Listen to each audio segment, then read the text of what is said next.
নমস্কার বন্ধুরা, ট্রাভেলার বিবির আরেকটি পর্বে আপনাদের সবাইকে স্বাগত। আজকে আপনাদেরকে নিয়ে যাব হিমাচল প্রদেশের ছবির মতো সুন্দর গ্রাম, যেটিকে হিমালয়ের কোলে লুকানো রত্নও বলা চলে, সেই কাসোল গ্রামে।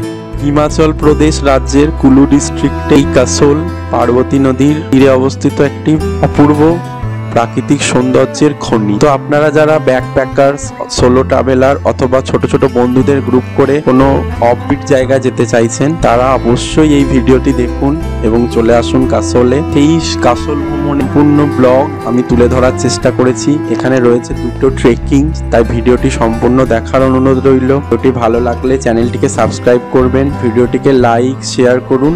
আগামীতে আরো এই ধরনের ভিডিও আপনাদের জন্য আমি তুলে ধরবো, আমি আপনাদের কথা দিলাম। 12301 হাওড়া রাজধানী এক্সপ্রেস সোম থেকে শনি বিকেল 4:50 এবং রবিবার দুপুর 2:05 হাওড়া থেকে ছেড়ে পরদিন সকাল 10:05 নিউ দিল্লি স্টেশন পৌঁছে যায়। সেখানে আপনারা কিছুক্ষণ রেস্ট করে দুপুর 2:35 সময় 12057 নিউ দিল্লি দৌলতপুর চক জনশতাব্দী এক্সপ্রেস প্রত্যহ ছাড়ে এবং যেটি 244 কিলোমিটার পথ অতিক্রম করে সন্ধ্যে 6:45 আপনাদের চণ্ডীগড় পৌঁছে দেবে। পথে পড়বে সোনিপত, পানিপথ, কুরুক্ষেত্র জংশন এবং আম্বালা ক্যান্টনমেন্ট। এছাড়া আপনারা কালকা নেতাজি এক্সপ্রেসে, হাওড়া কালকা নেতাজি এক্সপ্রেসে করেও চণ্ডীগড় পৌঁছাতে পারেন, কিন্তু কালকা মেল রাত্রিবেলায় ছাড়ে এবং পরদিন সারাদিন পরে তারপর দিন ভোরবেলায় চণ্ডীগড় পৌঁছায়, অর্থাৎ সেখানে পৌঁছে আপনাদের একটু টাইম ওয়েট করতে হবে। তাই এই রাজধানী এক্সপ্রেসের মাধ্যমে যদি আপনারা যান, তাহলে এই জনশতাব্দী ধরে সন্ধ্যাবেলায় চণ্ডীগড় পৌঁছে যাবেন এবং ওভারনাইট বাসেই আপনারা পরবর্তী যে গন্তব্যস্থান অর্থাৎ কাসোলে আপনারা এইখানে পৌঁছে যেতে পারবেন। রাজধানী বা অন্য যে কোনো ট্রেনে নিউ দিল্লি পৌঁছানোর পর এখান থেকে ওভারনাইট বাস ধরেও আপনারা সকালবেলায় কাসোল পৌঁছে যেতে পারেন। তো কাসোলের যে ভুনতার বলে বাস স্ট্যান্ড আছে, সেই ভুনতার বাস স্ট্যান্ডে আপনারা সকালবেলায় পৌঁছাবেন এবং ভুনতার বাস স্ট্যান্ড থেকে আবার কাসোলের মণিকরণ বলে একটা জায়গা আছে গুরুদ্বারা, সেই মণিকরণে পৌঁছে যেতে পারবেন বাস ধরে। লোকাল বাস 80 টাকা ভাড়া এবং 2 থেকে 2.5 ঘন্টা সময় নেয়, পৌঁছে যাবেন আপনারা অতি সহজেই।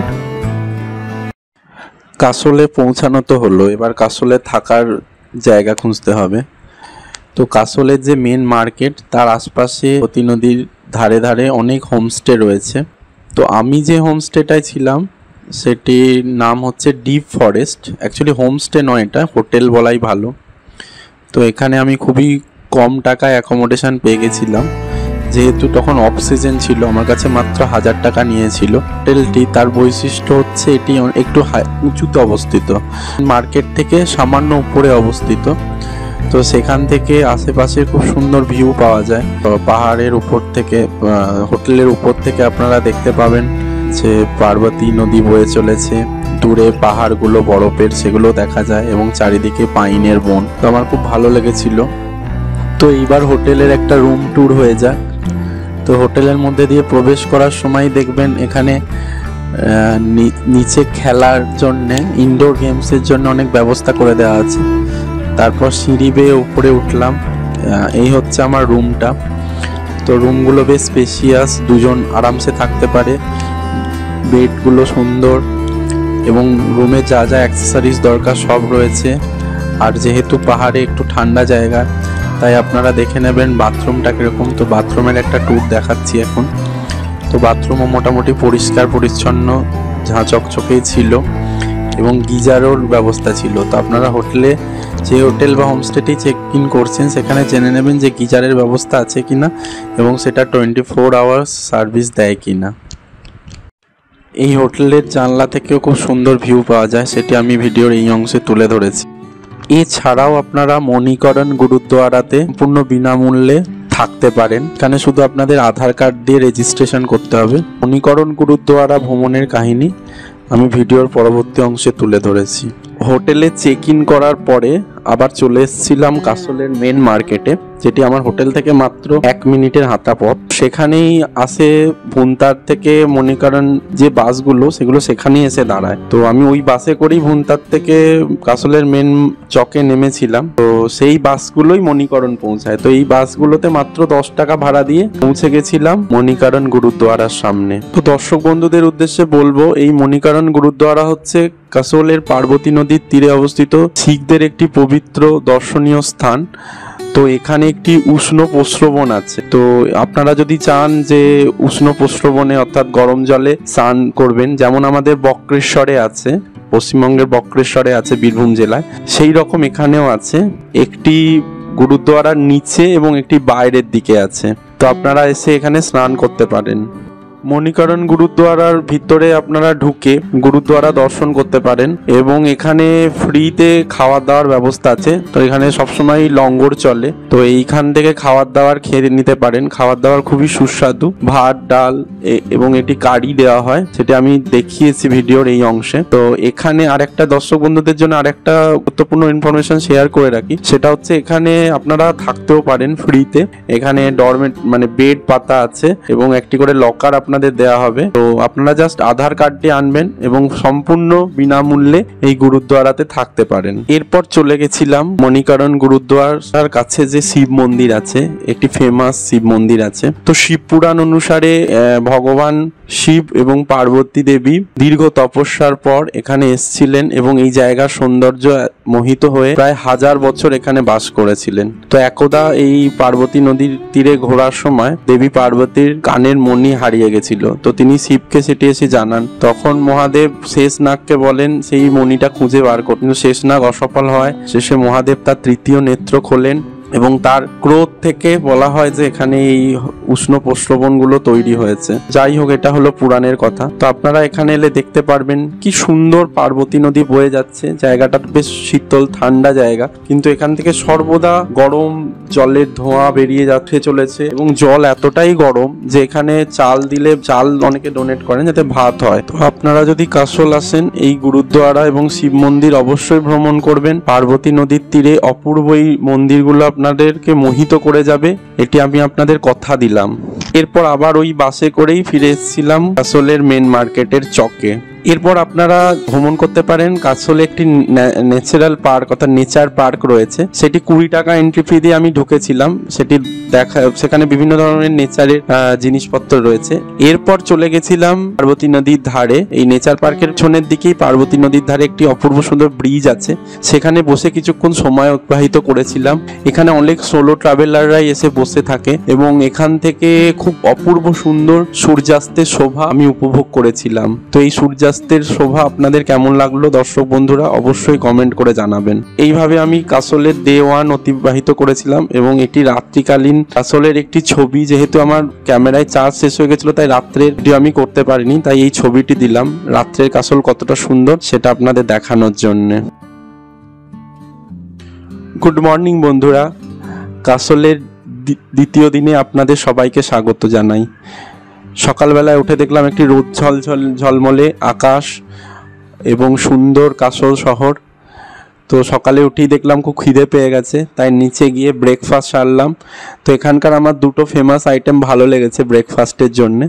সেটা হচ্ছে একটি হচ্ছে এই অমলেট অর্থাৎ বান রুটি দিয়ে তৈরি করা অমলেট এবং এখানকার লোকাল খাবার সিড্ডু, যেটা ময়দার মধ্যে ওয়ালনাট আলমন্ড বিভিন্ন বাদামের পেস্ট দিয়ে একটা তৈরি করা হয় সিদ্ধ করে, যেটা অনেকটা খেতে মোমোর মতো, স্টাফড মোমোর মতো। তো সেটি আপনারা অবশ্যই খাবেন, এখানে লোকাল খাবার সিড্ডু। তো সেটা দিয়ে ব্রেকফাস্ট সারার পর আমি রেন্ট করে নিয়েছিলাম একটি বাইকের। তো উপরে দেওয়া স্ক্রিনে দেওয়া যে নাম্বার, সেখান থেকে আপনারা এই বাইক নিতে পারেন।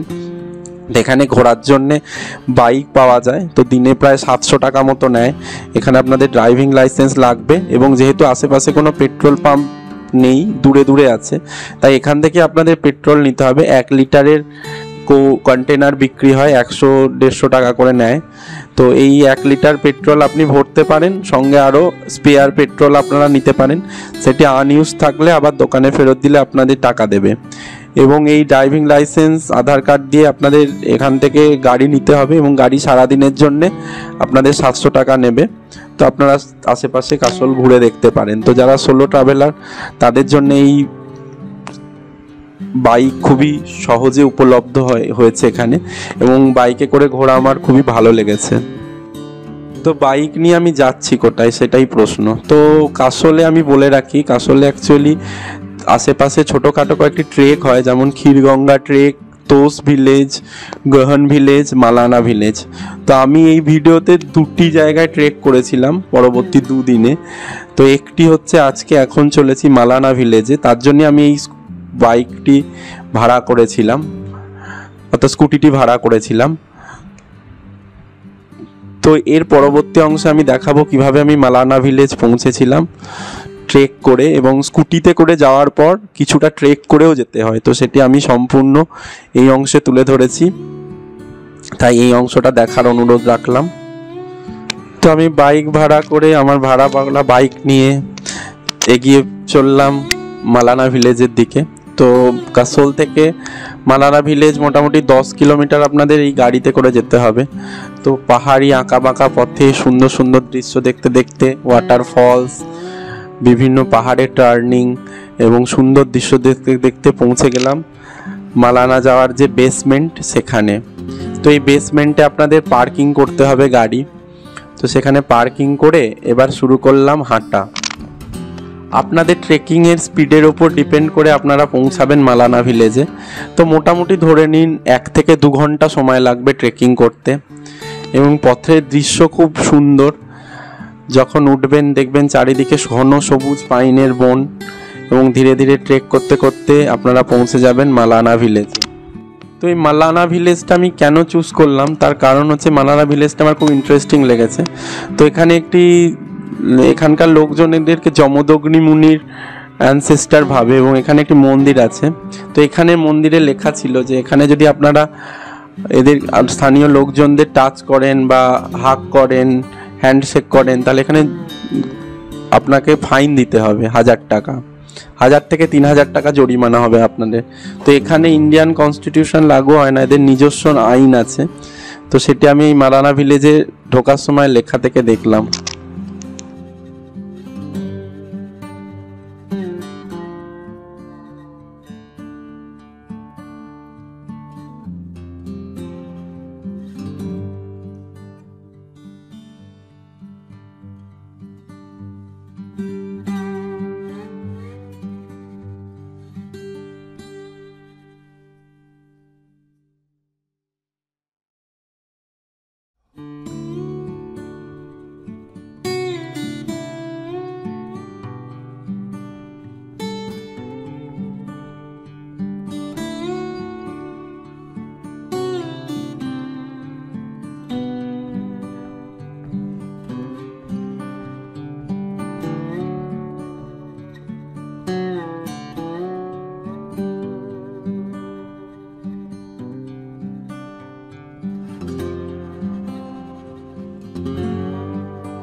তো মালানা ভিলেজের মধ্যে দিয়ে যখন চলছিলাম দেখছিলাম খুব সুন্দর একটি পাহাড়ি গ্রাম, একদম আনটাচড, ছোট্ট ছোট্ট কাঠের পাহাড়ি বাড়ি রাস্তার দুধারে, এবং ঘন সবুজ পাইনে যেন মনে হচ্ছে ছবি এঁকে দিয়েছে প্রকৃতি, রং তুলি বুলিয়ে ছবি এঁকে দিয়েছে। তো আমরা অনেক সময় বলি না প্রকৃতির সুন্দর গ্রামগুলো যেগুলো তুলি দিয়ে আঁকা পাহাড়ের কোলে, তো সেই রকমই একটি গ্রাম হচ্ছে মালানা।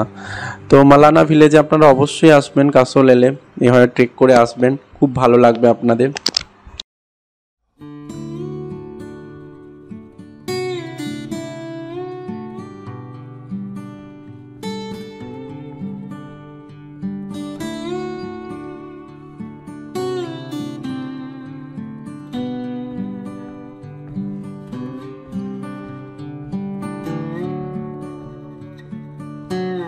এই মালানা ভিলেজের একদম শেষ প্রান্তে রয়েছে একটি ক্যাফে। তো এই ক্যাফেতে বসলে একদম আপনারা পাহাড়ের কোলে কিনারে চলে যাবেন এবং সেখান থেকে অপূর্ব সুন্দর দৃশ্য দেখবেন। তো আমি সেটি ভিডিওর এই অংশে তুলে ধরেছি। তো আপনাদের এই মালানা গ্রামের ট্রেকিং আপনাদের কেমন লাগলো কমেন্ট করে জানাবেন, এবং আপনারা কাসোল গেলে এই মালানা ভিলেজ গিয়ে কেমন অনুভব করেছেন আমাকে অবশ্যই কমেন্ট করে জানাবেন।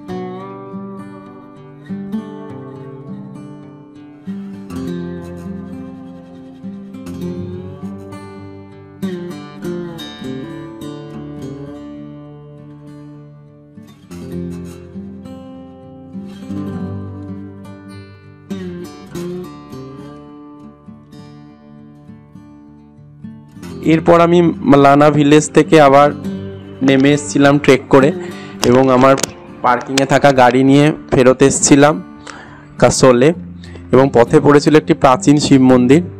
তো এইভাবে আমার ডে 2 এখানে অতিবাহিত করেছিলাম, এবং যেহেতু খুব ক্লান্ত হয়ে গেছিলাম তাই এই অংশে আর বাকি কিছু দেখাতে পারিনি। আমি শুধু বিকালে কাসোলের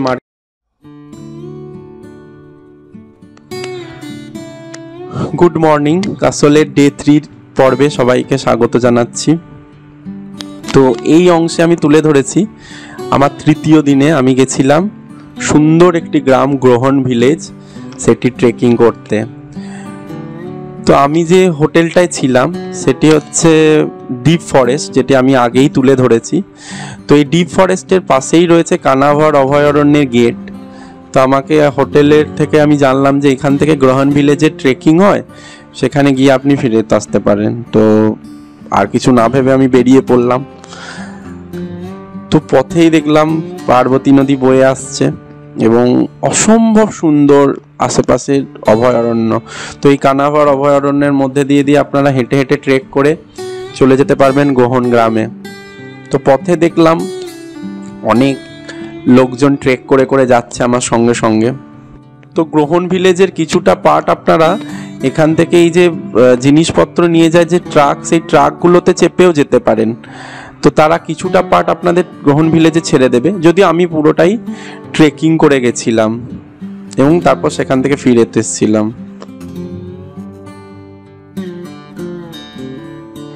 এইভাবে আমি ঘুরে দেখেছিলাম এই গ্রামটিকে, সুন্দর গ্রহণ গ্রামটিকে। তো ট্রেকিং করার পর যে ক্লান্তি, সেই ক্লান্তি আপনারা গ্রামে গিয়ে ভুলে যাবেন। চারিদিকে অসম্ভব সুন্দর দৃশ্যপট, যেন তুলি দিয়ে কোনো শিল্পী সৃষ্টি করেছে তার ক্যানভাসে।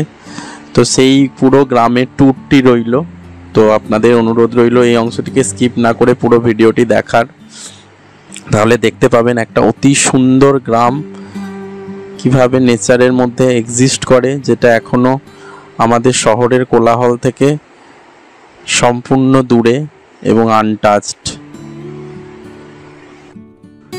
এইভাবে আমি সমাপ্ত করেছিলাম কাসোলের ডে 3, কারণ আমার এই গ্রহণ ভিলেজ যেতে আসতে পুরো দিনটাই লেগে গেছিল। তো একদিন যদি আপনাদের হাতে থাকে তাহলে ট্রেক করে অবশ্যই চলে যাবেন এই গ্রামটিতে এবং উপভোগ করতে পারবেন প্রকৃতির সৌন্দর্যকে। তাই আপনারা যদি গিয়ে থাকেন এই গ্রামে তো আমাকে কমেন্ট করে জানাবেন।